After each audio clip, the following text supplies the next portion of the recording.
One. Welcome to the Scoop World Order. We got the spring game edition with my two compadres. I got Bill the Bank Green and I got Nevadabuck. Fellas, how you guys doing tonight? Good, man. Excellent. Thanks, Kurt. All right, so I'm going to throw it to you, Nevada, first. Initial thoughts coming a day after the spring game. What your highs, lows, who were you impressed by? Just a quick high-level overarching statement on the spring game. I honestly went in with really low expectations about kind of the wow factor on the game. And, I watched the game a couple of times, went back this morning, watched a little bit more. And just the overall impression that I have of just the team is, boy, this team's athletic. And we have got some really talented kids up and down the roster.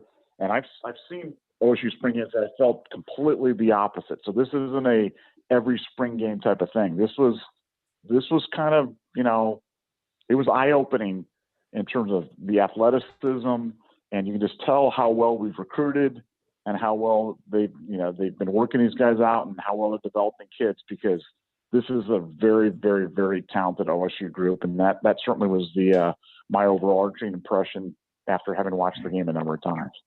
What about you, Bank? I thought it was fun.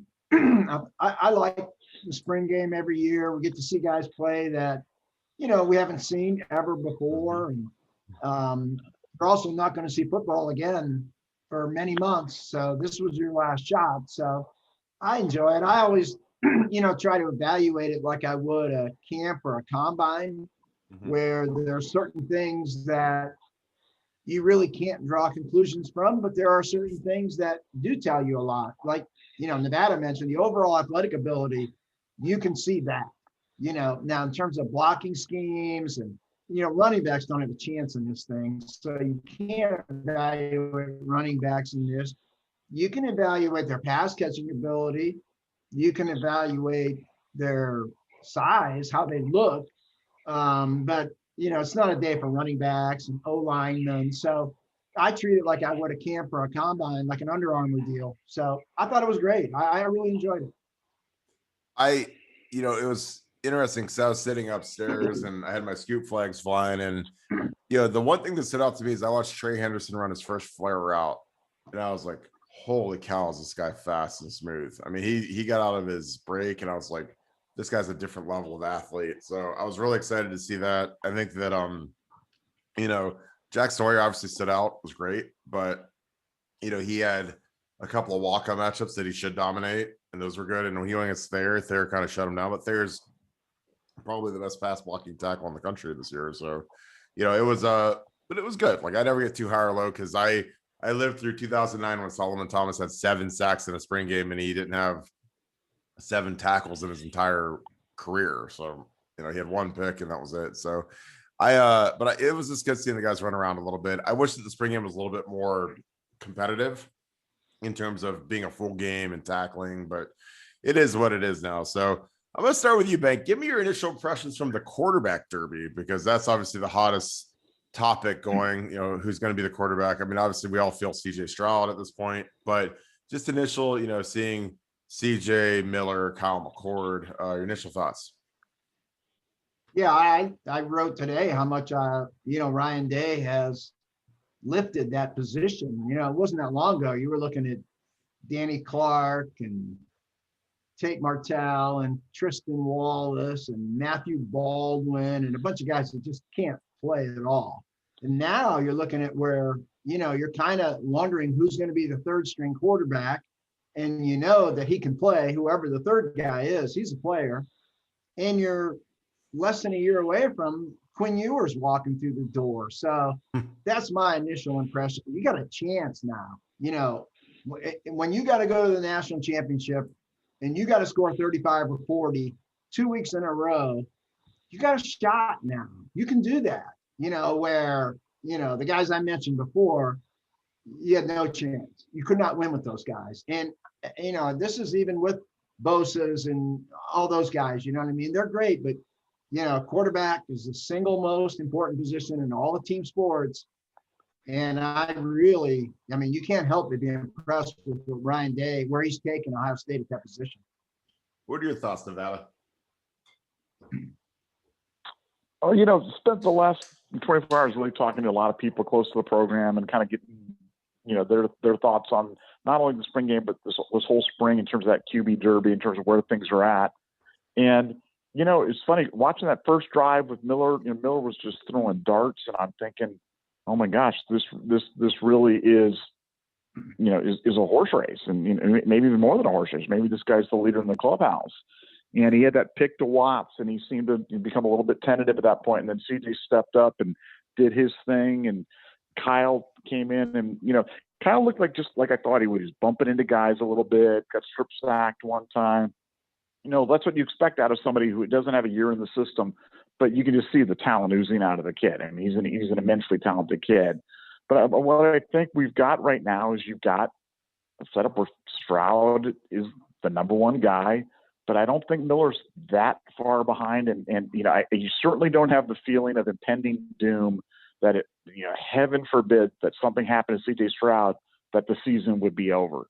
And that's where we've been, more than a few times in our existence. We've been there, and we laugh about the days of Chug, but if Fields had gone down, you might as well just shut down the program at that point. And now we're certainly not in that situation. I think we've got a legit QB competition going on, and as Bank said, we're poised for a great run with not only these three, but with yours down the pike. But the trick's going to be, how do you keep them all happy and engaged and here, because the one-time transfer rule certainly opens the door for people to to take a shot and then slide somewhere else. And I think we all agree that all three of those guys could start at name a school. They could be the starter. So we've got a talent, we've got a problem of talent, and we've got an opportunity of talent. It's going to be one of the real interesting things to watch over the next few months and into the fall. Hank, do they all make it to training camp in September? All three of them? Oh, I kind of think so. Who knows? I mean, if you're sitting there, Kirk, and I always like to put myself in a position is, if it was my son, or, if it was even myself in that position, and it's tough. I mean, the opportunity to leave is so easy right now in college football.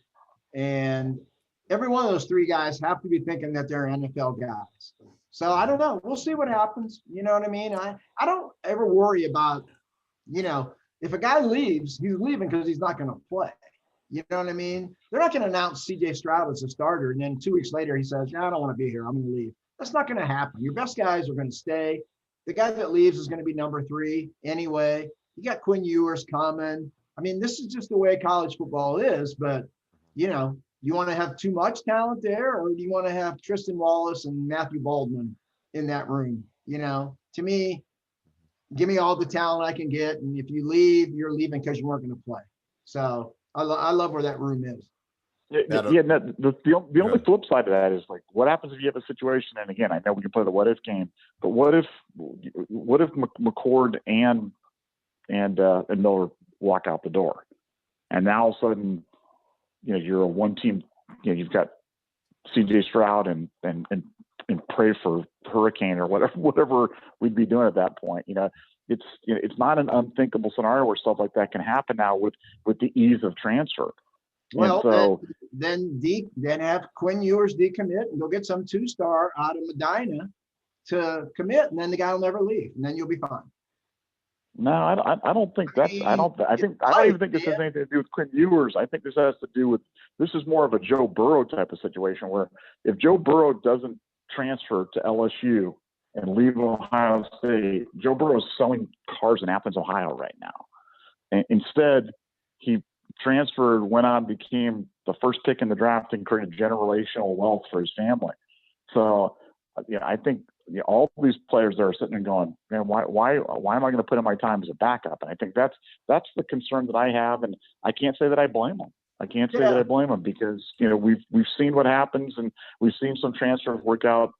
Like I said, Burrow's a real recent magical example, and I don't blame any of these kids that leave. I really don't.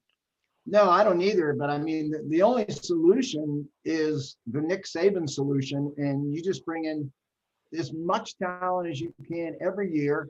You know you're going to lose guys, and then you go get more. That's the only solution here. I mean, and it's a great problem to have. So, McCord's not going anywhere. There's no reason for Kyle McCord to go anywhere. It's really a Stroud Miller thing to where one of those two could possibly leave. There's no reason for Kyle McCord to go anywhere. But we'll see. We'll see. Time will tell. So let's skip to the running backs. Did you see anything that stood out? I know it's so limited, and I mean, Trey Henderson led the team in rushing with like 28 yards on like 6 carries. It was like nothing, but anything pop to you? I mean, are you worried about any of these guys transferring? So we have 6. I don't know if we've ever had 6 scholarship running backs before. That's a lot of mouths to feed for guys that won't touch the rock. And I'll start with you, Bank.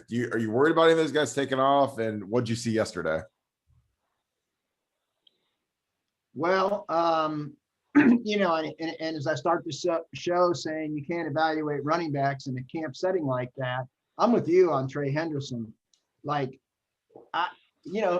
the last thing I saw out of him was his junior film, and he looked like a little kid.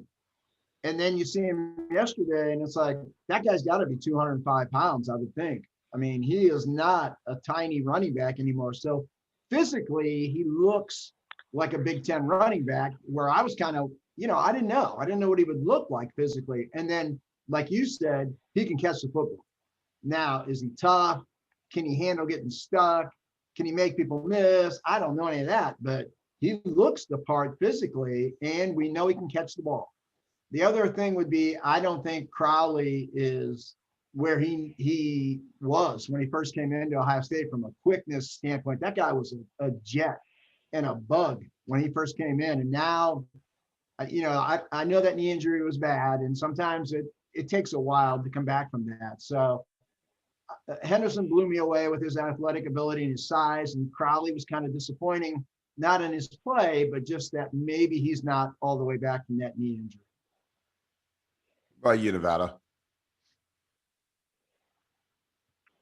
Boy, I mean, Trevion Henderson is clearly, you're watching something really special when you watch him, and I think we've all been talking about that. We've all seen it, and throughout the spring, the people at Ohio State are pretty in awe of this kid.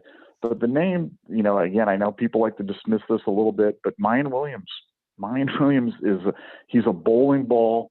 And he's got all that power in his lower body. He's got really quick feet in the hole. And again, when you talk to the OSU players and you ask them, who's the toughest guy to tackle? First name I hear more than anybody is Mayan Williams. And that kid, I know he's not the 5-star. I know he's not the big time recruit. He's not the guy that everybody's all excited from a recruiting standpoint about. But he's a player. I mean, he's a player, and I think he's going to play a lot this year. And I'm not saying he's better than Trevion Henderson. I'm not saying it, but do not sleep on Mayan Williams, because he can play football, and I think he's going to contribute mightily for Ohio State. And I really like him. I think he's really quietly put together a terrific spring, and he's going to be there. He's going to be there come fall, and with 6 running backs in the room, they're going to have to feed everybody. It's going to be interesting to see how they handle the Teague situation, given his position as spiritual leader, and such a great kid and such a nice kid. And, you look statistically, and he hasn't been awful at Ohio State, but I just think we can do better, and we need to do better at that position. And I think it's going to be Williams and Henderson carrying the majority of the load. Bank, you have a theory to win a national championship, you got to score 45. You've been talking about that, kind of how it's not, 3 yards in a cloud of dust anymore. In my analysis in the last few years, like, we've seen first round running backs, like factor backs. We've seen Najee Harris, Clyde Edward-Helaire, Travis Etienne. Do you think you need, and personally, I think you need a first round type running back to win a title, to carry the mail, to catch the ball, to be that guy, to be a horse? What are your thoughts on that? Is that necessary to win a national title? Well, I think you need as many great players as you can have. And, I would put J.K. Dobbins in that mix. Now, Ohio State didn't get to the championship game, but they got as close as they could get with Dobbins. And, you're looking at a late first, second round pick in him. So, yeah. And I think Trey Henderson is that type of player. I really do. J.K. played a ton as a freshman, if you remember. And I can see Trey, but J.K. didn't have this kind of room to compete against. He just had Mike Weber. And in fact, Weber was hurt. So, I think Trey Henderson, if they want him to play, if they need him to play, if he's the best guy, I think he's that kind of player. I think he's a Travis Etienne type player. So, yeah, give him the ball. I love it. All right, Beck, I'm going to stay with you. Who leads the team in rushing this year? Give me a name. I mean, that's, you might have 5 guys with a lot of carries. If I had to say someone, I mean, I would go with, they say possessions 90% of the loss, so I'd probably go with Teague, so we'll see. I'm going with him right now. I like it. What about you, Nevada? Boy, that's a tough one. I don't know if you're going to have. I mean, if I had to pick somebody, I'd go with Henderson because I think he's the guy that's going to break. You rack up those yards when you break those big ones, and he's going to be a guy that breaks off multiple 50, 60, 70-yard rushes this year. You watch. I mean, he's got that type of acceleration. He's got the kind of he's done it all spring against the LSU defense, which isn't saying anything, but he's got the jets to take it to the house every time he touches it. And, I think that'll help him rack up some big yards. And he's going to be a household name throughout college football by the time fall rolls around. Watch for sure. I love it with the O-line. So we're going to get to everybody's favorite position group, the wide receivers. So Nevada, who stood out yesterday? This might take 3 hours for you to name everybody, but give me your top 2 guys. Because I know that it'll probably be different between all 3 of us because they're just that good. But what'd you think yesterday? I mean, I was just in awe watching the wide receivers. I mean, what a talented group. And again, the spring game was set up to kind of feature the wide receivers. It was kind of almost like a glorified 7-on-7. And so you expect those guys to shine, but boy, did they shine. I'll go with Marvin Harrison Jr. He's been a guy that we've been talking about all spring.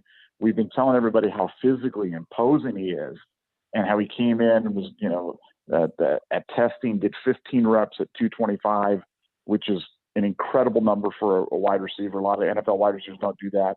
And I think if anybody had any question about that, when you see him physically out there on the field, that is a grown man out there playing football right there. And so polished, so poised, great hands catcher, just incredible strength off the line.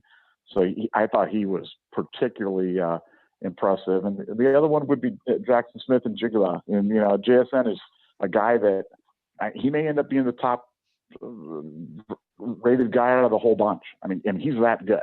And he's going to play a lot this year. I think he is the 3rd wide receiver. And, boy, he can do it all. And he makes it look so easy. His grip strength and his hands are just incredible. We call him Spider-Man because he just never drops the ball. And you put him out there on the field with Olave and with Wilson, who are going to be getting a lot of attention, and that guy's going to feast. So I would go with those 2. But like you said, you could have named, there's probably 7 other names you could have gone with and not have an incorrect one for sure. How about you, Bank? It's a good one. Yeah, Harrison was really a standout to me because I think he brings something to the table that they don't have. You know what I mean? And that's that big physical brute that you can throw the ball over the middle to on 3rd and 8, and he's going to make the catch and take a hit. And they haven't had that. We always thought like Ben Victor and Austin Mack were going to be the big physical. They just weren't very good. They were okay. But this guy, you could, with that skill set, Olave and Wilson are not big brutes. But this guy is. I mean, that's a bad dude catching the ball. And when you have a guy that's kind of a cross between that athletic tight end that we just really don't see at Ohio State, like a Kyle Pitts type, this guy's got both, man. I mean, so I was pretty blown away by Harrison. And then I liked Emeka Egbuka just because you hear so much about these guys, they get so much hype and the expectations are so huge. And then you watch that guy and it's like, wow, now I can see why everybody in the West Coast loved this guy so much. He is really special, and he fits with Smith and Jigba and Olave and Wilson. So Emeka Ibuka may not get the touches next year that Harrison will get, because I think Harrison brings something different to the table that the other guys don't. So when you got that big brute that can get the ball down the middle the way he can, I think it really expands their offense even more. So, Harrison would be the one that stood out to me. That's for sure. Yeah, it's honestly, it might be the most talent. Like I know Bama had Ruggs and all those guys a couple years ago, but like, I don't know, man. We look back in 3-4 years. I mean, I think Wilson and Olave are shoo-in first-round picks as long as they don't get hurt. And we might have 4 or 5 first-round picks in that room. I mean, they're really, really good. And I'm stunned that we have 18-year-olds that are that good, like Emeka Ibuka and these kids that are high school seniors that graduated early and they're dominating. And I mean, it's a special group. So we're going to move on to everybody's favorite position, especially me, the offensive line. So Bank, I'm going to stay with you. Did you see anything out of the O-line yesterday? I thought that both units hung in there pretty good. It wasn't, we had a couple walk-on tackles that struggled a little bit, but it wasn't complete vomit like I've seen in the past at spring games. What did you think of the O-line yesterday? Yeah, and I tend to not focus much on the O-line because you played the position, it far better than I do. And if you're out there and you're Kirk Barton's an all Big Ten player and you got a guy next to you that just can't play, he can make you look really bad. It's 5 guys as a unit operating as one, and you do not get that in the spring game. So I don't even look at that because you're going to get a false impression of somebody, and somebody's going to get beat on a sack, and it's because of the guy next to him. And then the message boards are going to light up over how that tackle stinks, So Kirk, in all honesty, I don't focus on it. I don't try to, I look mostly at skill guys. I'm looking for athleticism and playmakers, and I really don't. I try not to look at the O-line that much because you can really get a lot of false impressions. What about you, Nevada? Yeah, no, I think I was just trying to look for an overall impression of we've seen offensive lines that were sibs. We know what that looks like when the quarterbacks are just running for their lives every time, and that didn't happen. And so as long as that doesn't happen in a situation like this, I'm happy. I feel like the offensive line's where we need it to be. But as you guys all pointed out, it's so hard when you've got different combinations and different people out there playing. You said guys playing tackle that were playing guard. You had people moving around on the center position. So it was a little bit of a hodgepodge. But I thought all in all they held up well, and they at least gave the quarterbacks a chance to throw, the defense to kind of show what they could do, and the wide receivers really had a chance to shine because the line did enough. So that was my overall impression after I had watched the game a few times. Yeah, and they played the starters more than I've seen starters play. Like Thayer played a lot. A lot of those guys, NPF didn't play at all, but the only spring game I played in my 4 years was 05. And I was starting next to Bill Green's boy TJ. And I'll never forget, we were literally in a game. It was like it was literally sleeting. It was like freezing rain in April because it's Ohio. And I was pass setting, and somehow I stepped on his foot. And Joel Penton, who couldn't bull rush Bill Green, literally bull rushed TJ and blew his knee out. And it was not a full blowout, but it was bad where he was out for a few months and he had to get surgery and stuff. And I never let it down that he got bull rushed by Joel Penton, because that's just pathetic. But TJ, I bust his balls more than any human being I've ever met in my life. But it does matter who you play next to. Like when I was drafting my own team as a senior captain, I wanted a good guard next to me because that guy can hang you out to dry. It's like LeBron, if he has a guy that he can dish to that he is going to hit a 3, that makes life a lot easier than if it's a guy that's going to clang it off the side of the rim. That's how it's like playing next to a good guard. But I thought that, Josh Fryer flash, I thought Ben Crispin looked good. Our edges outside of the walk-on tackles were pretty solid, against some decent pass rushers. And I was happy about it, because like I said, I've been the O-line G that has to make the rotation, and I've seen what vomit looks like, and that wasn't vomit, which is good. Because I mean, I'm telling you, we've had spring games that, like the 2002 spring game was 6-3. The year we won the national title with, as Bill Green calls it, Jim Tressel and Jim with the old covered wagon. The old covered wagon was real back in 02, man, when it was Maurice Clarett catching swing passes, and we won 6-3 in the spring game. So we're gonna move to the D line, because I know the first name is gonna pop up for you, Bill. What do you think of the D line? Yeah, you got to bring up Sawyer, and then Yep. Kirk. I would try to like you played early at Ohio State. How would you have played if you would have opted out your senior year, and then your junior year, if you would have played safety, which Sawyer played quarterback, and you didn't really play your position, and you really only played your position as a high school sophomore, and then you walked in here, in January of your senior year at Perry, how would you have looked? You know what I mean? It's impossible for Jack Sawyer to look this good. He should be getting worked by walk-ons right now. He hasn't played the position that much. He didn't play as a senior. He played quarterback as a junior. And there he is, flashing all over the field. You know what I mean? To me, he's Chase Young. He's Nick Bosa. He's Joey Bosa. How good will he be 1 year from now as a full-time DN under Larry Johnson? I can tell you where he's going to be 3 years from now if he doesn't get hurt. He's going to be repping for the draft. So I was just blown away by the guy, and I saw him in his first varsity action. I was actually with Mark Gibler, and it was a scrimmage. And we were like, man, that skinny guy's got a chance to be really good. And then to see where he is today without playing DN as a junior and a senior in high school, I was shocked. I gotta tell you, I was shocked. What about you, Nevada?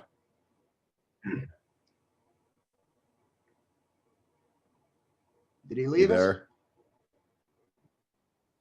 He might have left us. He did. I think he dropped out.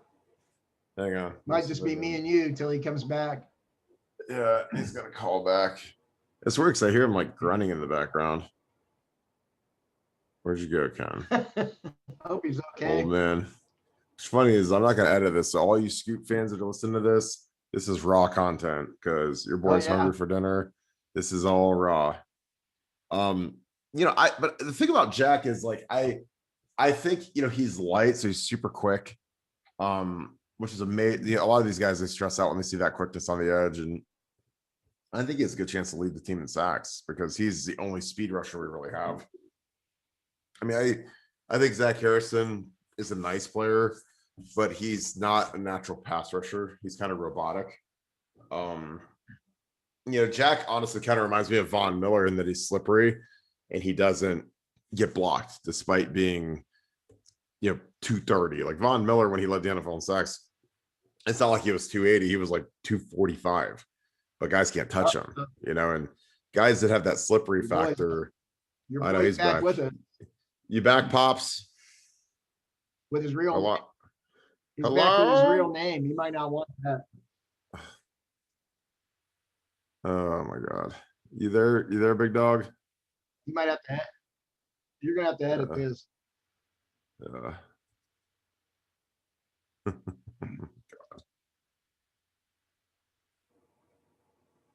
Oh man.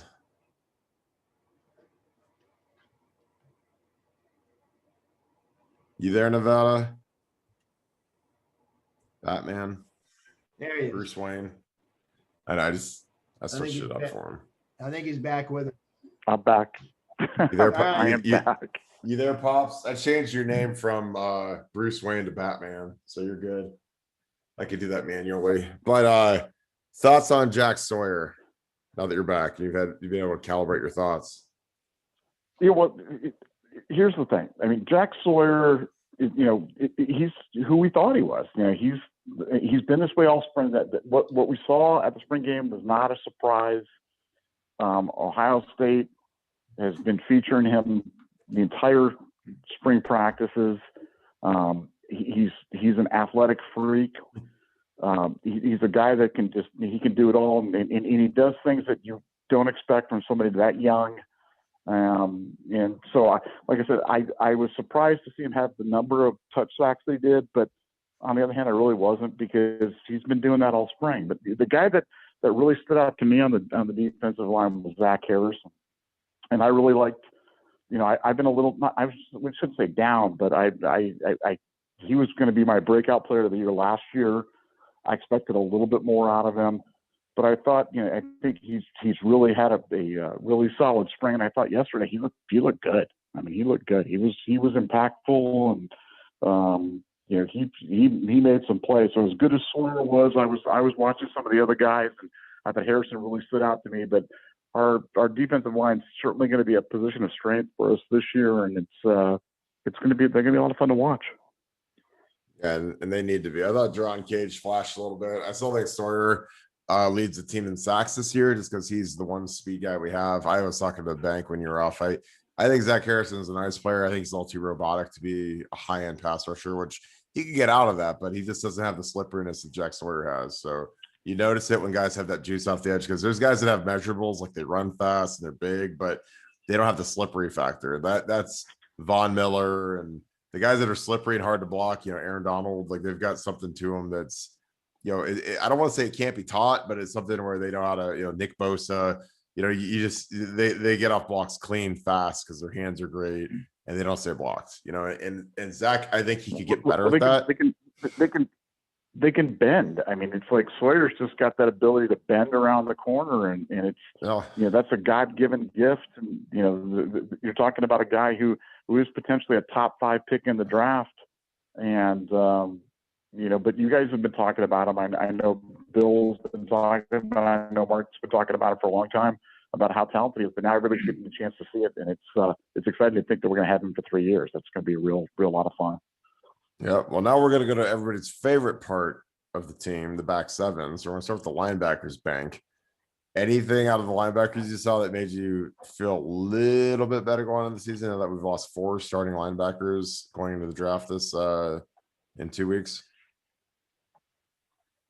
I thought Terada Mitchell looked leaner and quicker and more on point, more confident. He didn't look as hesitant as we saw last year. So I was pretty encouraged by him. I don't know if he's lost weight or not, but he sure looked leaner and quicker to me. I've always liked Tommy Eichenberg. He's never healthy. I think he's healthy now, and I think he's a playmaker. And I think Tommy Eichenberg, if given his chance, is going to show that he's a 3-down backer.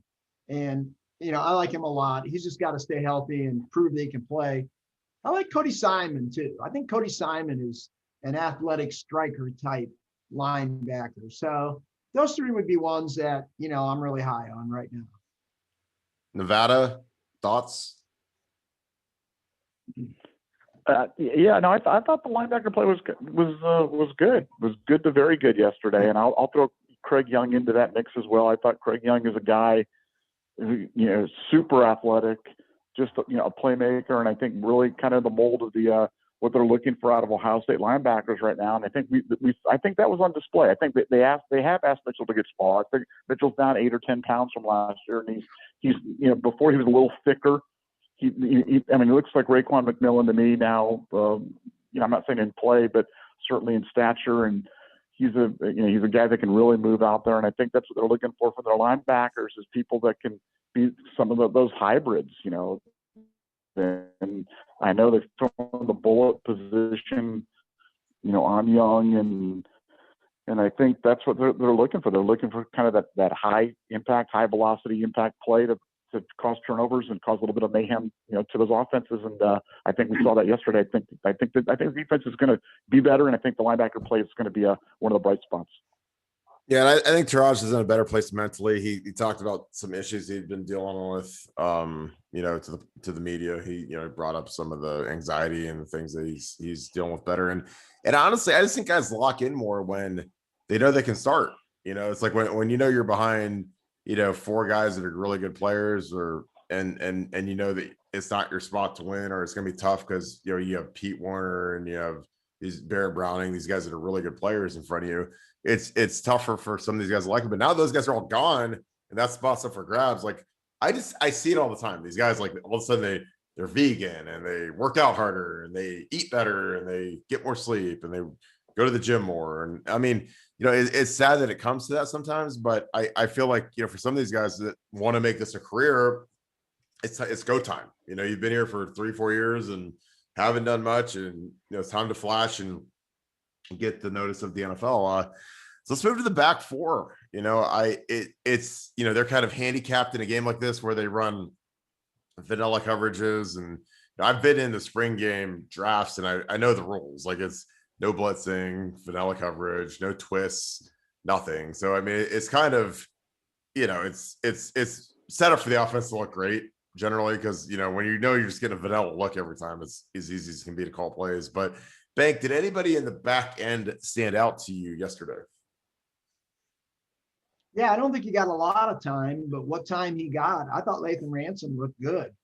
A lot of times, I'm watching this stuff and somebody makes a play and the number doesn't really register. So I'm looking on my sheet, trying to figure out who it was, and I mean, I thought he was really good last year against Clemson.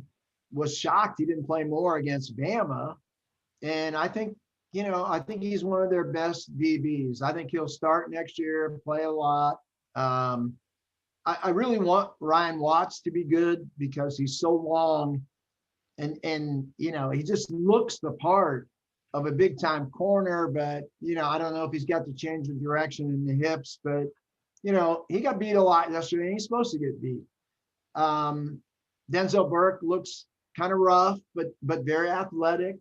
And my final thought would be that Demario McCall has no chance at all to contribute as a DB. There's no way that's going to happen. I promise you. So those are my thoughts on the DBs from yesterday. No matter how you feel, my man. Yeah, no, I tend to agree. I mean, Lathan Ransom was one of my guys at the end of last year. I know he'd kind of come on, and I was really talking about how he was a big mover at the end of last year. And, I think he's going to be a guy that we're going to look for some impact. I like Cam Martinez. I like Bryson Shaw. But to go to Banks, Ryan Watts. I mean, Ryan Watts just looks like an assassin out there. I mean, you see that guy, and you're thinking, how can you find a place for him in the field? Is he a safety? What is he? Because maybe he doesn't have the hip turn and the fluidity to be a cornerback. But that guy's a legit 6'3". He looks every inch of it. With him controlling the middle at either free safety or strong safety, that could be pretty. That could be kind of Legion of Boom-esque for sure. And I think that they're going to try to find a place for him in the field. The interception was a nice play, and it was it was kind of went right to him, but he caught it. He made the play and he caught it. Mm-hmm. And boy, he's intimidating to look at. That's for sure. I mean, when he made the play, I was like, "Who the heck is that, Ryan Watts?" Like, I couldn't believe it because he looked like a linebacker out there, and giant, big, athletic kid. And I think it'll be fun to see as they find a place for him. Yeah, it's funny when Bank mentioned the number checking. Like, I did it when I saw 28, and I was like, "That's Meatball Williams." Like, I watched him run his routes. I was like, "He don't look like a meatball anymore. He looks like a Atkins meatball. He looks like quick and skinny." And I was like, "Man, that guy looks great." All right, so a little fun question for you. I'm gonna start with you, Bank. This freshman recruiting class could go down as one of the best ever. I'm just seeing Trey Henderson, McCord, Jack Sawyer. It's like, holy cow. I mean, it reminds me of like 02 or the Zeke Elliott, Joey Bosa class. Start with you, Bank. Which player gets drafted the highest out of this class? Well, you got to say Sawyer just because of the position he plays. You know what I mean? They're not going to take a running back 1 overall. I don't care who he is. And Sawyer, if he's Chase Young, which he can be, maybe we'll see. Then I have to go with Jack, just mainly because of the position he plays. It's fair. What about you, Nevada? I'm going with Calvin Johnson. I mean, Marvin Harrison Jr. I think he's just a super freak. I think he's going to dominate at the college level. I think he's going to be a dominant wide receiver at the next level. And I know it's crazy to talk about a guy who's never taken a snap in college about that way, but he's got the bloodlines. We've seen what he can do in spring ball. this isn't just getting excited about a guy at a spring game. Like, he is good. And I would go with him. I think he's gonna be a very, very wealthy young man in a few years, and a guy who's just a standout, All-American type player at Ohio State before he leaves. Perfect. I'm gonna take a Mecca. That's the guy I wanted. So I'll take a Mecca. Bank and Storks have the first pick. It's easy to take the DN. So me and Nevada will go out on the limb and take the receivers. Wow. Yeah, it's crazy we're talking about those guys being NFL draft picks and they just literally just left high school to graduate early, but they're just that good. Like, it's not hyperbole when we're saying that those guys could really be high-end first-round picks, because they all look like it on Saturday, and I don't think they're going to stop, and that's a testament to Ryan Day, the coaching staff, really the whole 9 yards. I mean, it's crazy. So last topic, everybody's favorite topic, especially Nevada's, offensive line recruiting. Kenyatta Goodwin, Nevada. Give me your reaction. Commits to Kentucky. Bill's best friend, Vince Marrow, pulls them, beats our guys, beats Clemson, beats Bama. Just give me your initial reaction. I know Mark said the pain scale is like a 7.5. Do you have any pain scale for this? Any worry? No, this is negative pain. This is negative pain. Let me just tell you, when a kid commits this early in the process and then immediately comes back with, and I'm going to take visits, and I'm just not that broken up about it. And when he commits to Kentucky, it's not like he's committing to Alabama or Clemson or whatever. And I really feel like the situation is going to resolve itself for the best, whatever it was. And, this has the feeling of just kind of an emotional reaction. The kid had a schedule in his mind for when he wanted to be committed. They can't visit yet. So he's excited. He's committing to Kentucky, and they're telling him all these wonderful things. But once he visits, this is all over. It's a completely different game. Now, he may end up in Kentucky, and if he ends up in Kentucky over Ohio State, over some of the other big schools that chase him, then it probably says more about Goodwin than it does about Ohio State and Ohio State recruiting. That's my opinion. Nobody could have done anything about, the kid wanted to visit and he can't visit. So that's not on Ryan Day. That's not on Stud. That's not on Pantone. That's on COVID. And COVID sucks, and that's gone. But as of June 1st, we're going to have visits. And when he visits, game on. So my pain scale is a -2. What about you, Bank? Yeah, I agree. I mean, I think once these visits open up, I think you're going to see the whole recruiting board across the country get reset. So I don't think anything's worth worrying about at this point. The guys you have committed, you got to recruit them like they're uncommitted and stay on them.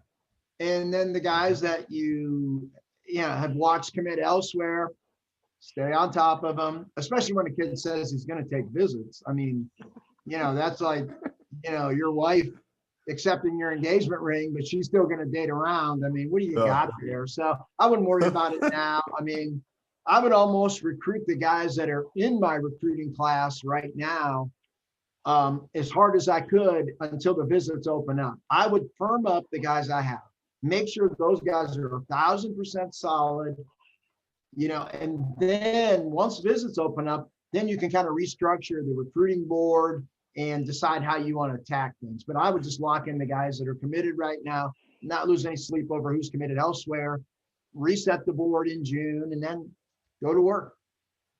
I mean, are you the one that said, like, if a kid, I know Kentucky's not considered the South, but kids from the Southeast committed, that means he's heard of your school before. And, it's like, to me, if you have an offer, it's like, who cares? Like, what did you say that, Bank? Like, if a kid from the South commits to you and but April, I don't. Yeah, but Goodwin's not he's not a Miami-Dade kid. No. I mean, he's a kid who's in Indiana, close to the Kentucky border. He's got a great relationship with the staff at Kentucky. And like I said, it's way too early to panic about recruiting, especially with visits like 6 weeks away or whatever they are. I would recruit the guys in the class harder right now. I'd look to firm up Jair Brown right now before I'd worry about Keontae Goodwin. So that's kind of my thought is, firm up the dudes that are committed. You got 6 weeks to form a strategy on uncommitted guys and guys that are committed elsewhere, and then just relax and let, go to work once the visits open up. Yeah, I mean, that's how I was when I worked there. It was like, like Kyle Kalis committed to Ohio State, and then Trask gets racked and magically goes to Michigan. Like Kyle Dodson committed to Wisconsin. I was like, great. So you're going to leave your grandma that raised you, who's 80 years old, in Ohio, and you're going to go to Camp Randall, or you can go to Ohio State and drive 2 hours down 71 and get to see your. So, like right now, like when I see that he's like doing it at a gym, and it's his guy's gym, and he's in the suit, and it's publicity for the gym on the CBS network, and then in 6 months he can do it again in December on signing day and say, okay, I got Bama and Clemson and Kentucky, and for me, like if I'm his dad and son, all right, you're gonna go to Ohio State because Taylor Decker just signed for like $84 million. You're gonna go to Bama, where Alex Leatherwood just won the Outland, and they've got 50 guys in the NFL in the last 2 years or whatever. Like Clemson, or they're pumping guys out. If it's me and I've got a Bama offer and Ohio State offer, I'm picking between those two schools. If I'm trying to get to the league, get paid, those are the schools I'm going to. I'm not going to Kentucky. And I said this when I was a young kid. I remember I went to a prom at McKinley, and Antonio Hall was there. And Antonio Hall was a freak of nature, top 100 kid, stud.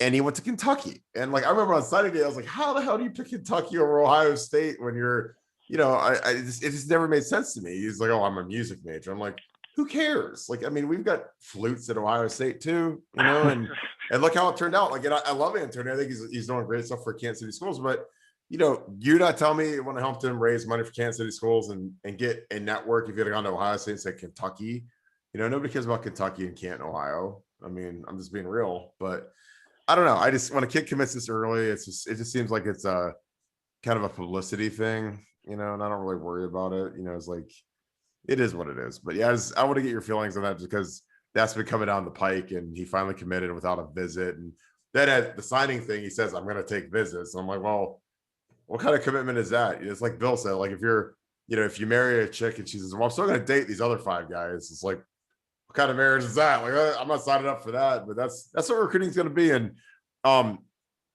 last thing we're going to leave with, because this is about to be wackadoo season, and I can't wait for it.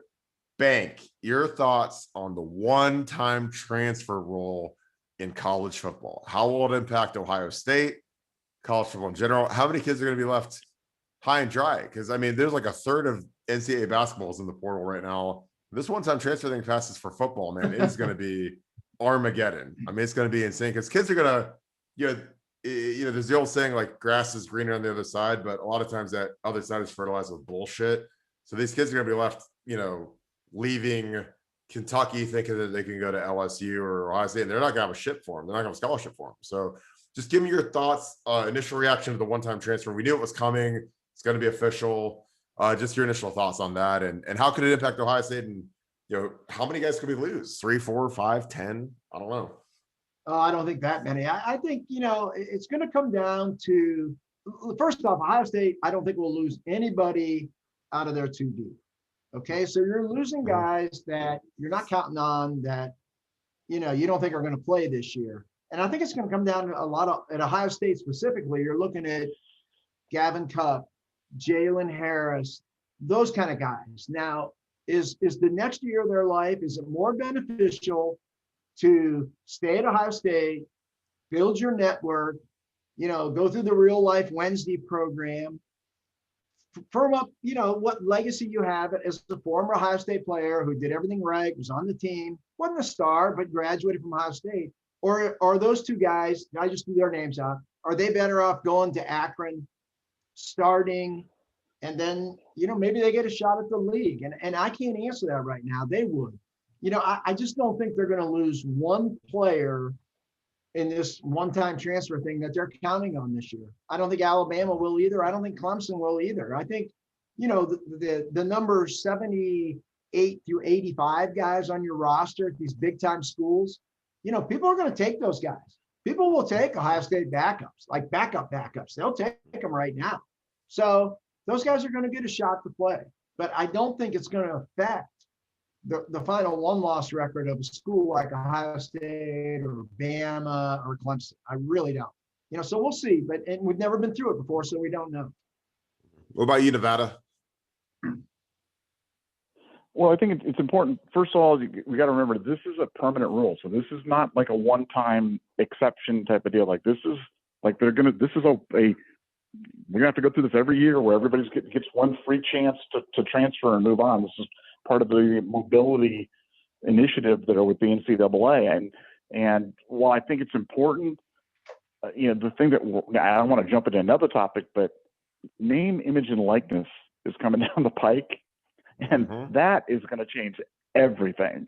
So while we can talk about the one-time transfer rule and we talk about this, NIL is going to be the wild freaking west. So, I mean, I can't. We're going to have to dedicate about 12 shows to that because I can't even wrap my mind around how that is going to be administered, what the implications are going to be for big-time college football, for small-time college football, for little schools, for boosters, for players, for social media influencers. I mean, it's going to be craziness. And so, college football as we know it is changing.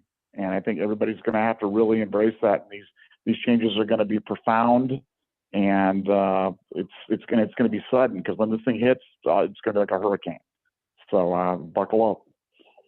And I love it because chaos is great for the scoop. It's great for the message boards. It just breeds topics. And for us, that means more people want to check in and see what's going on with all the craziness. And for me, the schools that I think are going to really be affected by the transfer rule is like LSU. So LSU wins the national title 2 years ago, and they get all these 5-star kids that are high-end kids, really good kids. And then last year they lose to Mississippi State home game, and they're god awful, terrible. And I mean, Ed Orgeron's about one bad loss away from getting whacked already. It's like the honeymoon's already over from that championship with Joe Burrow and Jamar Chase and Justin Jefferson. So those, we already saw the tight end leave. I mean, he's out of this world good. And those kids that are like 4 or 5-star kids that could have gone between Bama, LSU, Clemson, and they picked LSU. And that horse is kind of, if they're in the Kentucky Derby, that horse has broken its leg and it's getting euthanized. And that's what LSU looks like right now. And those are the kids that'll be interesting to see how many of those kids are just out. They're just like, all right, I'm going to go to Bama, LSU, Auburn, somewhere else. We're not good. We're not playing, or they are good and they are playing, and they're just like, well, I want to upgrade. Because that's the other thing is when you get like the Camille or the Khalil Max of the world from Buffalo, and all of a sudden you're like, well, I can go to Bama now for 1 year, and they can't double team me anymore because I'm Khalil Mack and I got Laken Tomlinson, and I got all these freaks of natures inside. So that's gonna be the other intriguing thing is the guys that transfer up from like a MAC schools and lower level Big Ten schools. Like we got Jonah Jackson, who started in the league as a rookie. And so it's gonna be real intriguing to see if we always say Elias Ricks, but I'm just saying, keep wishing on a star that we find a corner in the portal that can be a lockdown guy. And I don't know if he is because they weren't real good on defense, but it never hurts to have some bodies back there that can run fast and jump high. But dude, love you guys. This was awesome. We're at literally an hour. So this is gonna be a big podcast, but I appreciate you guys. Bank, any parting words before we sign off for the day? Yeah, I think Nevada hit the nail on the head there. I think that name, image, and likeness is going to have about 100 times more effect on college football than the one-time transfer rule will. And I think on another day at a different time, I think this is really something we need to get into. Oh yeah. So what about you, Nevada? What you got? Elias Ricks. Elias Ricks.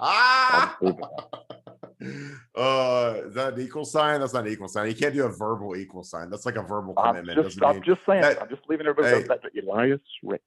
As the great Bill Green once told me, verbal commits don't mean anything. They're non-binding. So if that's a verbal equal sign, that means nothing to me right now. It's got to be in ink and on the board. So, but Elias Ricks would be, I'd take him. Be excited to get him too. Well, I appreciate you guys, man. It's been the Scoop World Order. This is an awesome episode. So, thank you, my boys, and this will be uploaded pretty quick.